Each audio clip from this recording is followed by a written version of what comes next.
siapa hatiku kada nyaman. Jangan ikam badusta, ayu padakan.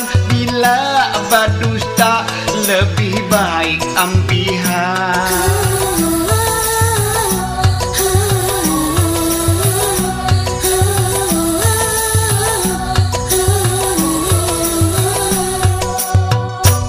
Rancak banar hapi ikam babunyi, aku curiga sudah di dalam hati. Bila aku ikam garam putih, bisa ikam pusara kebadiri.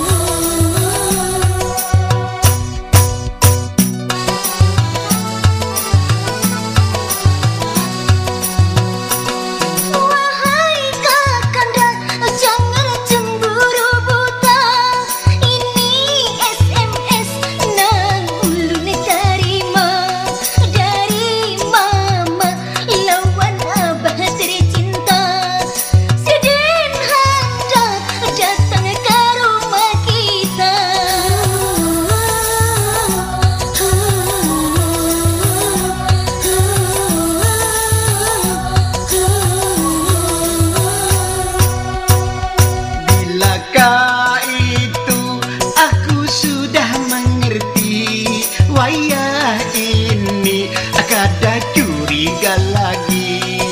Berumah tangga harus saling mengerti, supaya jodoh kita tetap sampai ke mati.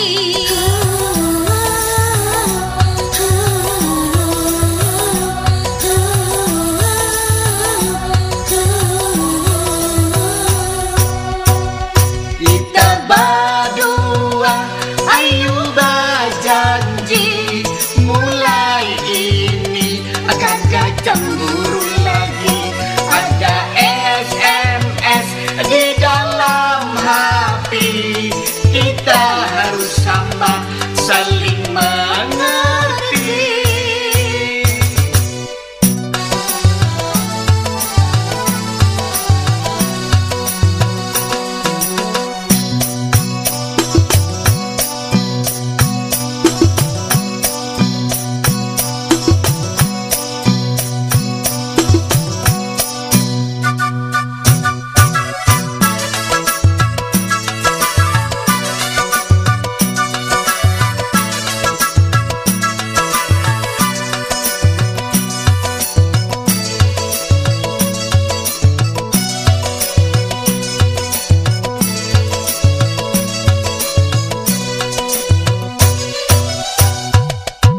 Sini dahulu, ayo dijelasakan.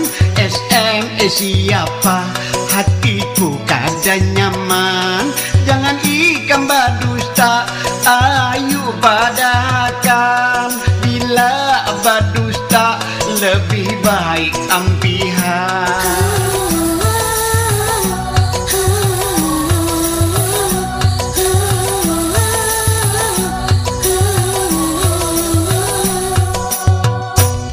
Rancak banar hapi ikam babunyi, aku curiga sudah di dalam hati.